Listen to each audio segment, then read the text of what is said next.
Her stepmother stole her joy. Imagine living a life full of joy, only to have it ripped away by the one person you trust most.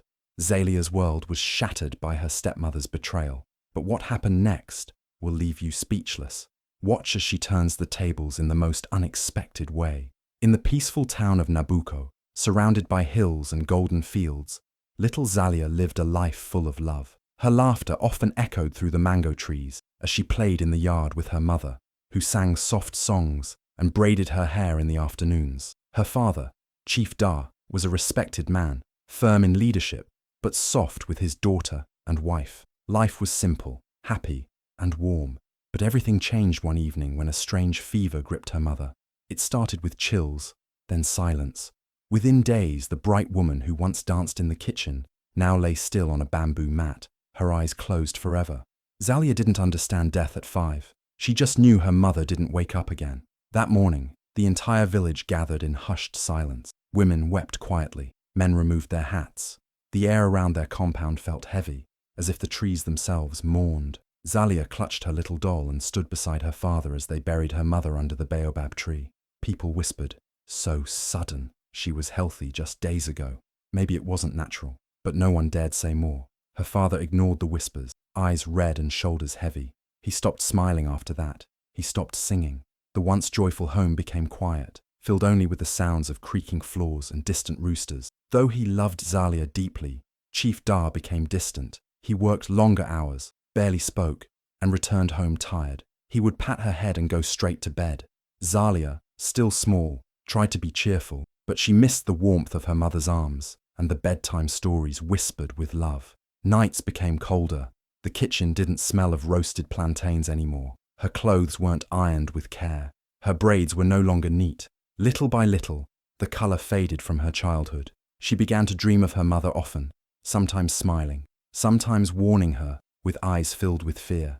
But every morning, Zalia woke up alone. Still, she tried to be strong, helping around the house, cleaning dishes with water from the clay pot, folding clothes the way her mother taught her. Then one afternoon, while playing with pebbles near the gate, she overheard 2 women whispering as they passed. Marwa's back in town.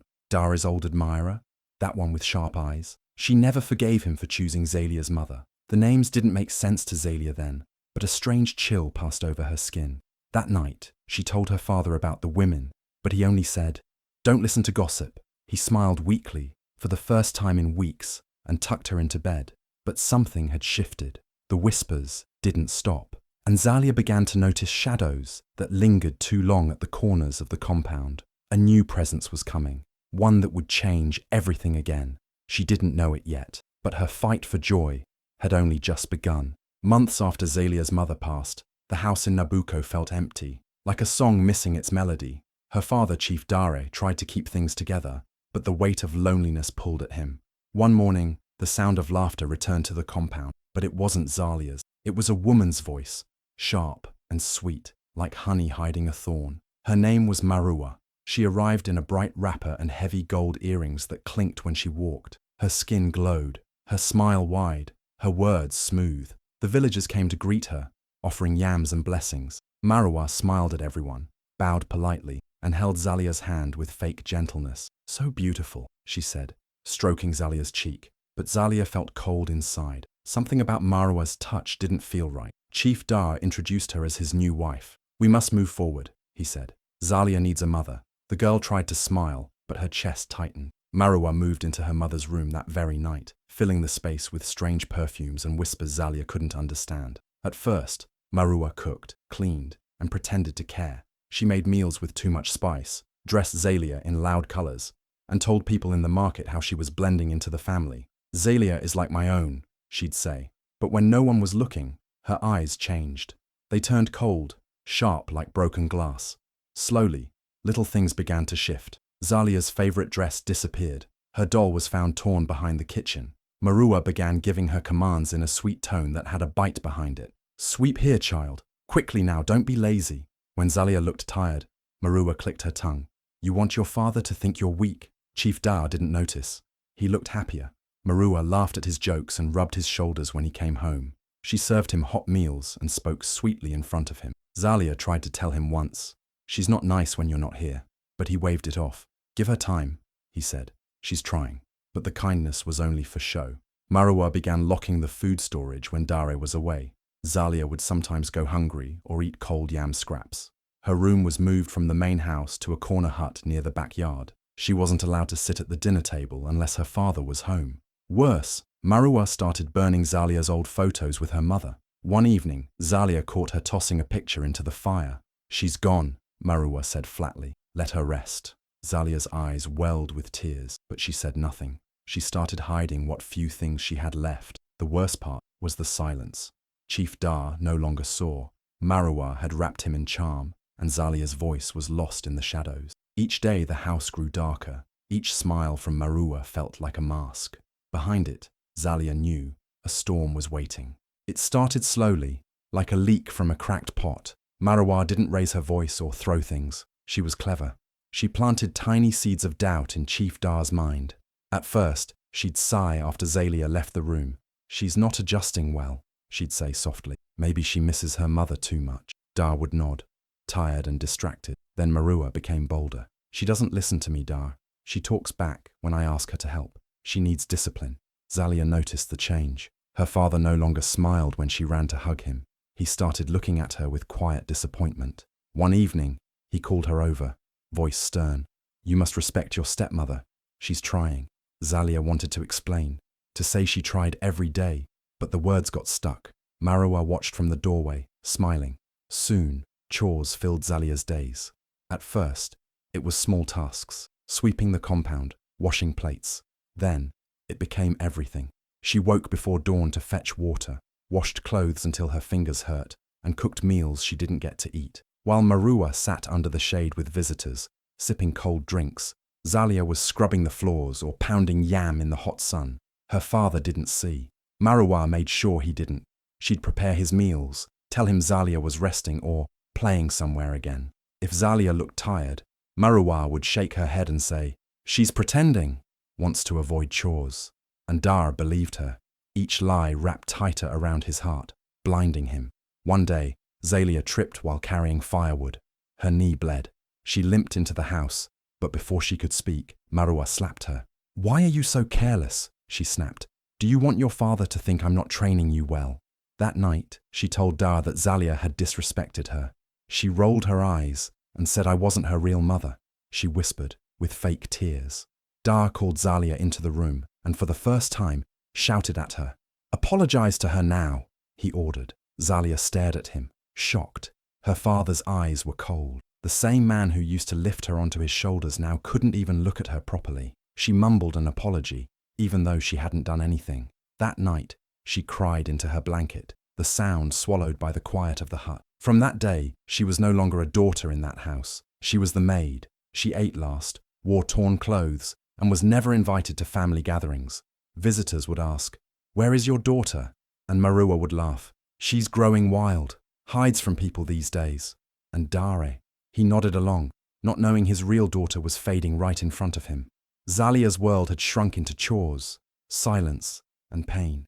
Her joy, once bright like morning sun, was stolen piece by piece by the very woman who claimed to be her mother. One cloudy afternoon, while cleaning the house, Marua ordered Zalia to sweep the attic. It was a dusty, dark space no one ever went into. Cobwebs hung like curtains, and old boxes lay untouched in corners. As Zalia swept near a wooden chest, something caught her eye. A small locked tin box tucked behind a pile of clothes. Curious, she pulled it out and found a faded blue cloth wrapped around it. The box wasn't locked. Her hands trembled as she opened it. Inside was an old leather diary with her mother's name, Nabira, written in neat, careful handwriting. Zalia froze. Her heart raced. She hadn't seen anything from her mother in years. Gently, she opened the first page. Her mother's voice came alive through the ink. The diary was full of memories, thoughts, and warnings. The deeper Zalia read, the colder her body became. There it was, Marua's name. Page after page, her mother described a woman from her past. A woman filled with jealousy. A woman who tried to take everything from her. Zalia's mother had written about a close friend who became bitter when Dare chose Nabira to marry. That friend, Marua, spread rumors, caused trouble in the village, and even tried to curse their union. She disappeared from Nabucco years ago, banished after one of her plots failed. Zalia's hands shook. Her stepmother wasn't just cruel, she was her mother's enemy. The same woman who had once hated Nabira was now living in her house, pretending to be her mother. Everything made sense now. The hatred, the way she destroyed her mother's photos, the fake kindness. Marua didn't just want to marry Dara, she wanted to erase Nabira completely. Flipping through the final pages, Zalia read something that chilled her to the bone. Her mother had written, "If anything happens to me, find this diary. Trust your heart. Evil wears smiles." Zalia's vision blurred with tears. She finally understood. Her mother's death wasn't natural. Marua had returned, not to care for the family, but to finish what she started. Zalia heard footsteps and quickly hid the diary under her wrapper. Marua called from downstairs. "Are you done yet? Or sleeping up there?" Zalia replied calmly, hiding her fear. She left the attic with the diary hidden, but her mind was wide awake. For the first time, she wasn't just a scared girl. She was a daughter holding her mother's truth, a truth that could change everything. From that day, Zalia walked differently. She spoke less, but listened more. She knew she had a weapon, not of fists, but of truth. And Marua, with all her wickedness, had no idea what Zalia had just uncovered. The woman who thought she'd buried the past was about to face it, through the eyes of the very girl she tried to break. Zalia noticed her father changing again, but this time it was different. He wasn't angry. He was weak. His strong voice grew softer, his hands trembled when lifting a spoon, and his eyes looked tired even in the morning. Every day, Marua brought him special herbs and porridge.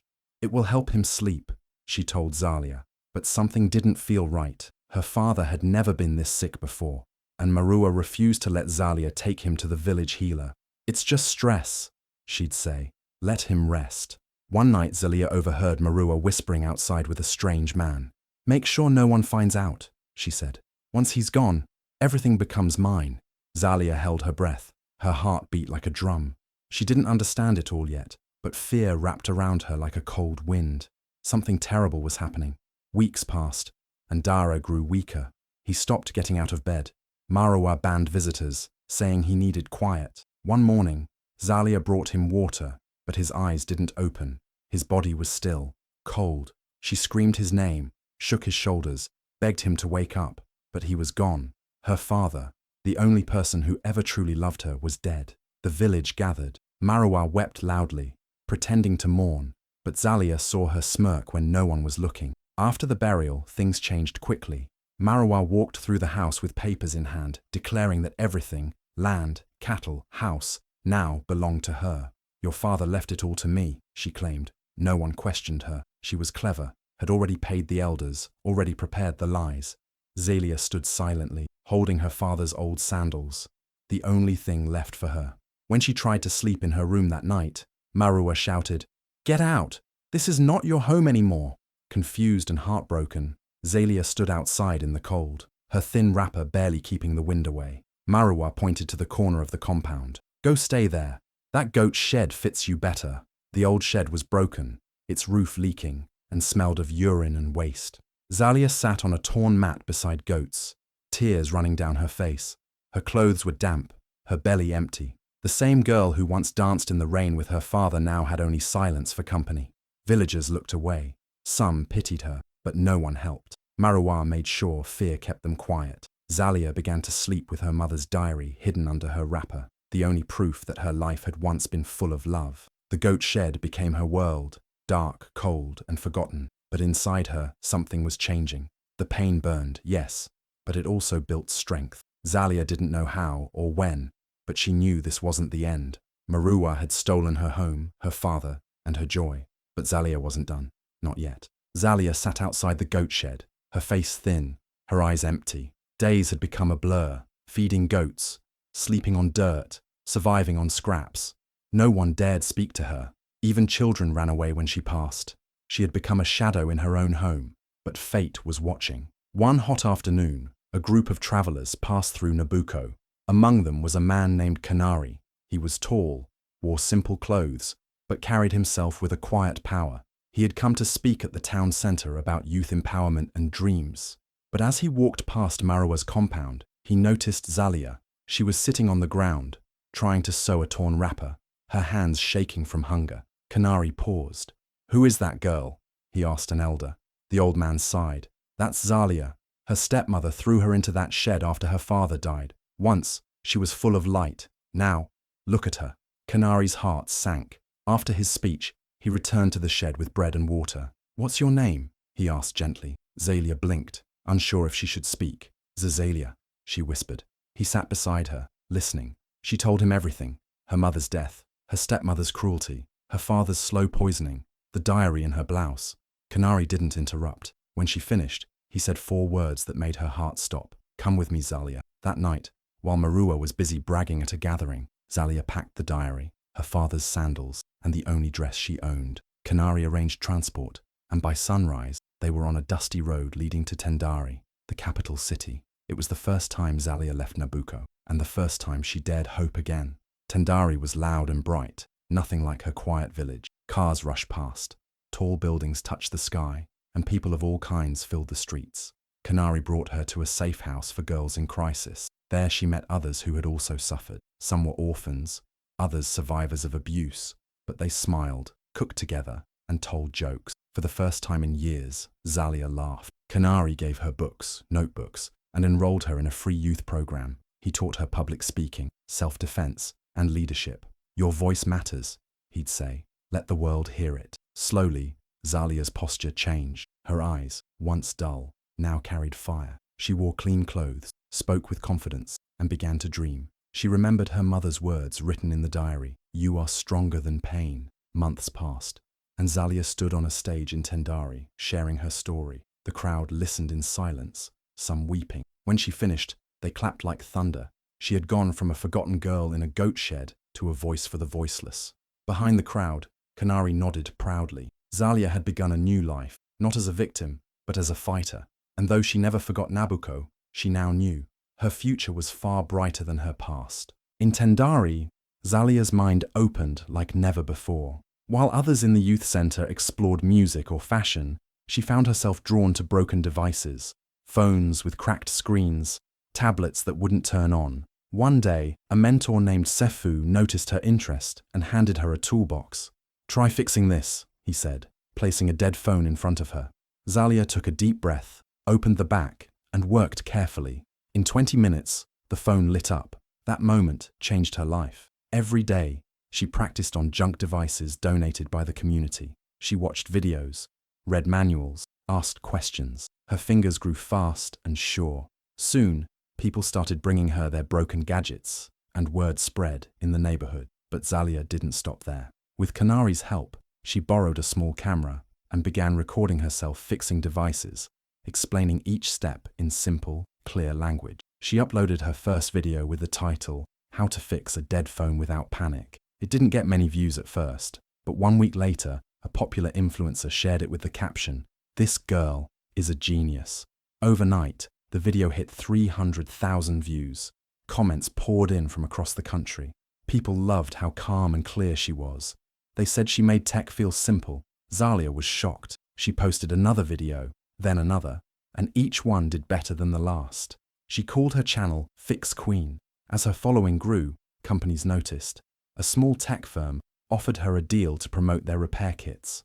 With the money she earned, Zalia rented a small shop in Tendari. She named it Fix Queen Solutions. The sign was bright blue, with her logo, a crown on top of a phone. She hired 2 girls from the youth center and trained them herself. They wore t-shirts that read, "Smart, skilled, strong."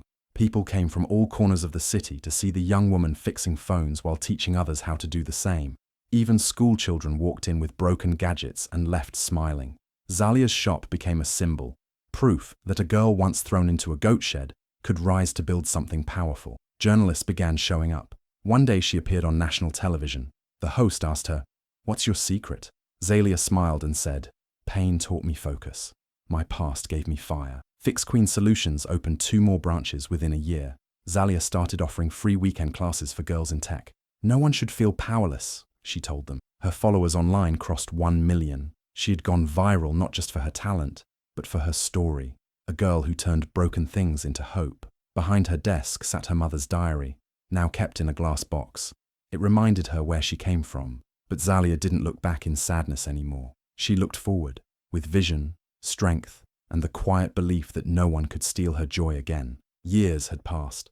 Zalia was no longer the quiet girl from Nabucco who had once cried herself to sleep in a goat shed. She was now the proud CEO of Fix Queen Solutions, a booming tech repair company with branches across the country. Her name inspired girls everywhere. She was strong, focused, and far from the girl Marua had once tried to break. But fate has its own way of turning the world around. One rainy Monday morning, Fix Queen's head office posted a vacancy for a part-time cleaner. Dozens applied. Among them was an older woman with tired eyes and torn clothes. Her face had aged. Her bones stuck out from beneath her skin, and her hands trembled as she clutched the form. Her name, scribbled in shaky handwriting, was Marua. She didn't recognize the company name. She didn't know it belonged to the very girl she had once tried to destroy. Marua had been through storms. After Zalia's father died, she had enjoyed the wealth for only a short while. Her lies were discovered by the village chief after a tip from a neighbor. The land titles were revoked, and she was driven out of Nabucco. She wandered from place to place, surviving on scraps and fake stories. Now, desperate and alone, she sat in the Fix Queen reception room, waiting for an interview. Zalia walked into the lobby in her clean white suit, scanning through files. Her heart stopped when her eyes met the sunken face in front of her. For a second, she couldn't breathe. That face, she would never forget it. It was Marua, the woman who stole her joy, her father, her home. But Marua didn't recognize her. Time had changed Zalia too. She was no longer skinny and broken. She was powerful. A staff member called. "Ma'am, this one is here for the cleaner's position." Zalia stared at her. The moment felt heavy, but instead of shouting or revealing the truth, she simply nodded. "Take her to the back. Let her start with the windows."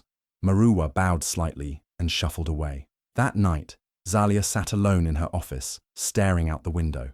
Her chest ached, not with hate, but something else. Pity. The woman who once burned her dreams was now washing her floors. Karma had done its work without her lifting a finger.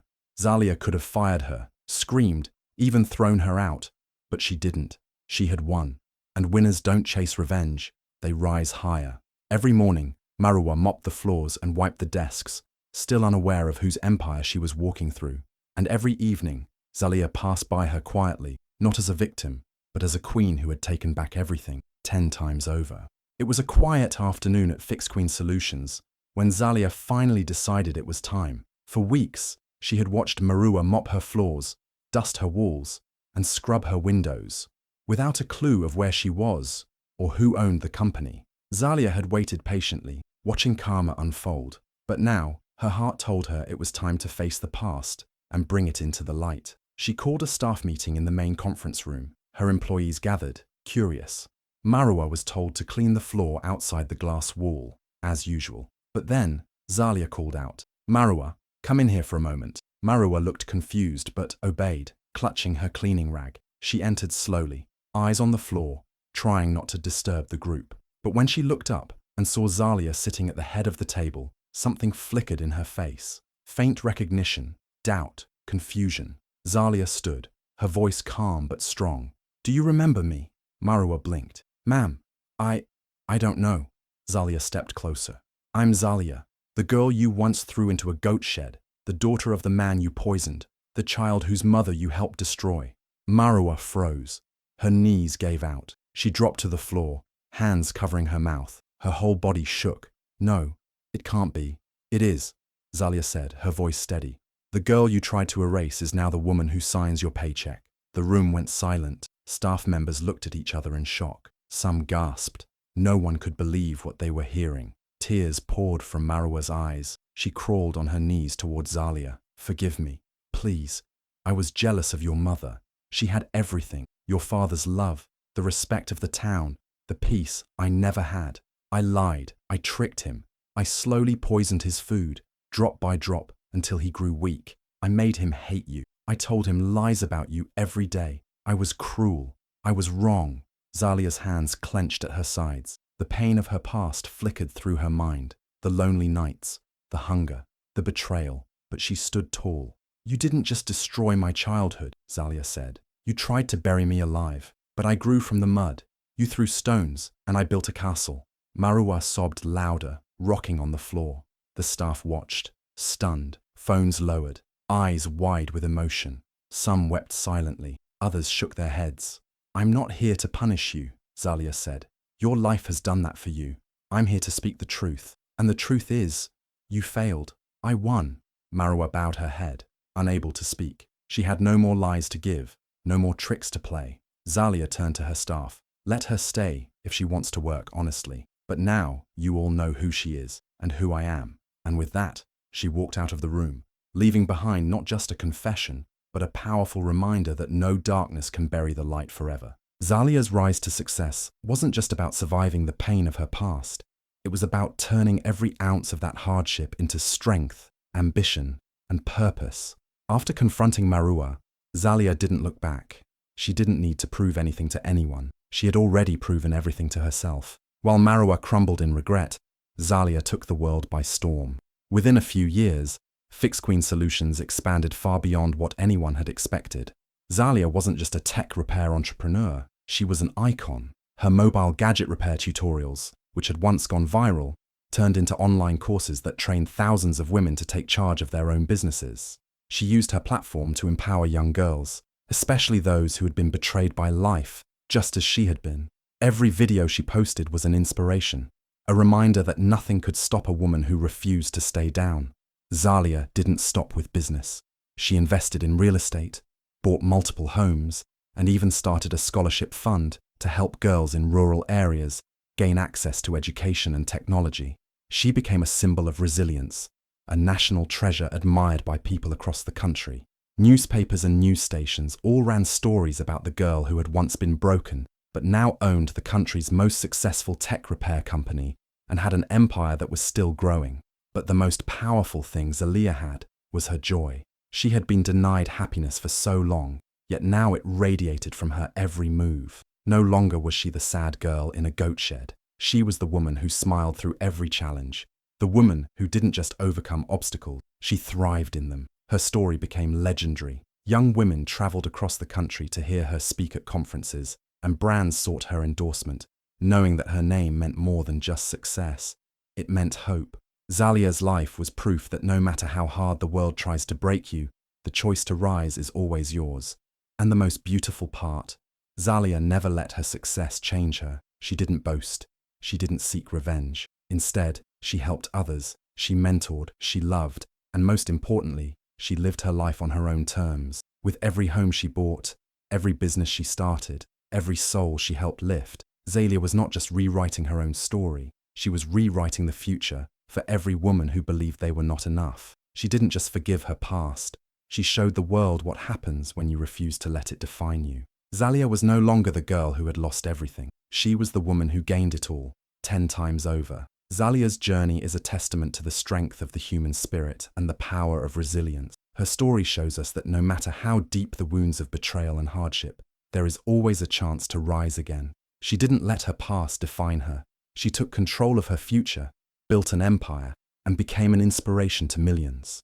Zalia's message is simple, yet powerful. No matter how dark your past may be, your light can shine through if you have the courage to stand up and fight for what you deserve. If Zalia's journey touched your heart and inspired you, take a moment to share this story with someone who needs to hear it. Let them know that they too have the strength to rise above their struggle. Don't forget to like this video if it gave you hope, and share it with others who could use a reminder of how powerful they truly are. And if you haven't already, make sure to subscribe to our channel for more heartwarming stories that remind us all of the resilience within us. Thank you for being part of this incredible journey. Your support means everything, and together, we can continue to spread stories of hope, strength, and transformation. Keep shining, and never forget that your story is just beginning.